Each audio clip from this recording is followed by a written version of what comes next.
Today, the NICE Guideline on ME/CFS should have been released, and as we know, it's not going to be. And to me, it brings up three issues, and very quickly, there are these. The obvious first issue, of course, is should one very powerful group of clinicians who exert a stranglehold over the media and the NHS be allowed to block the guideline? Well, when you look at the involvement of this group of clinicians in ME, bearing in mind the patient community tried to take NICE to court about this a few years ago, it's an outrage that they should be given so much power.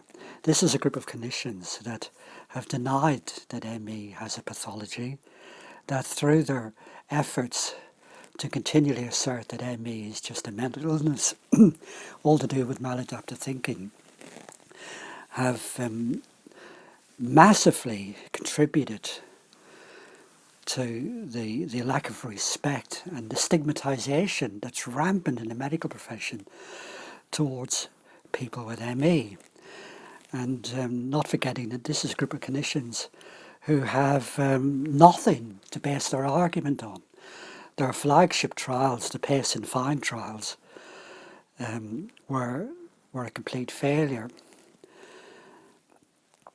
And the ME community has been extremely vocal for decades about the damage that these clinicians are doing.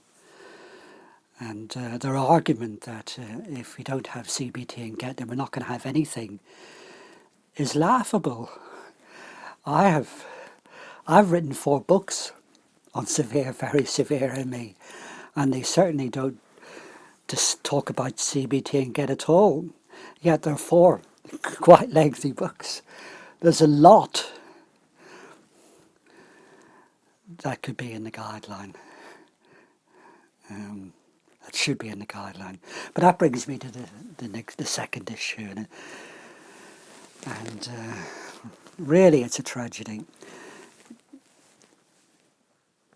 I was not expecting a guideline on myalgic encephalomyelitis today.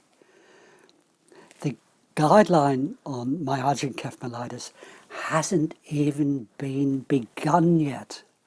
That is the third issue. We need a separate new pathway for ME. We need a paradigm shift. ME needs to be separated from CFS. For years and years on Stonebird, we have insisted you cannot compromise on this issue. With the best will in the world, this more recent attempt by NICE was, I believe, an attempt to try and somehow bring ME CFS together and somehow come up with some kind of fudge that might be acceptable to everybody.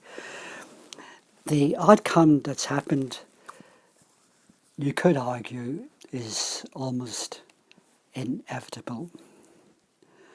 And that's the tragedy, really. To me, that's the great tragedy of today. So that was just my very quick thoughts on the situation. The 3 issues, the how dare these clinicians who've done so much harm to people through their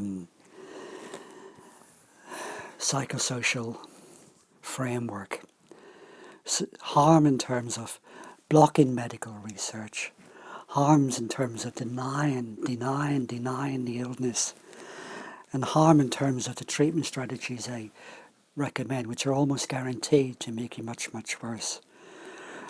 So it's the outrage that these people could even possibly think they can block publication of the guideline.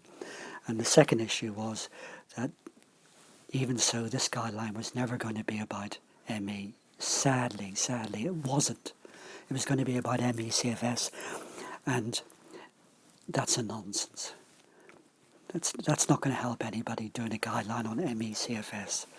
And the third issue, of course, as we've been saying for years and years and years, it's 15 years since I published my first video on severe ME on YouTube.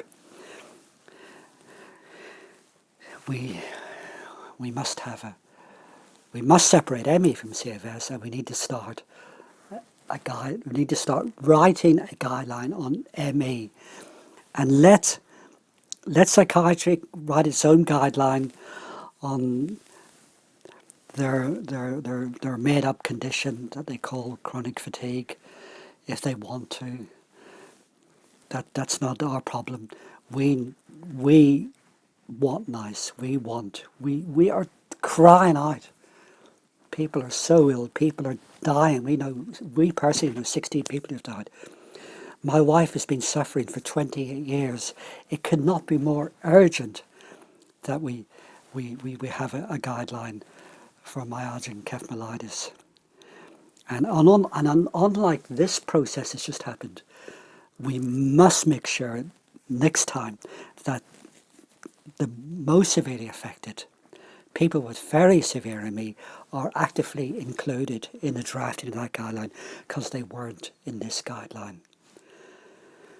Okay, I hope this has made sense. Thanks for watching. Thanks.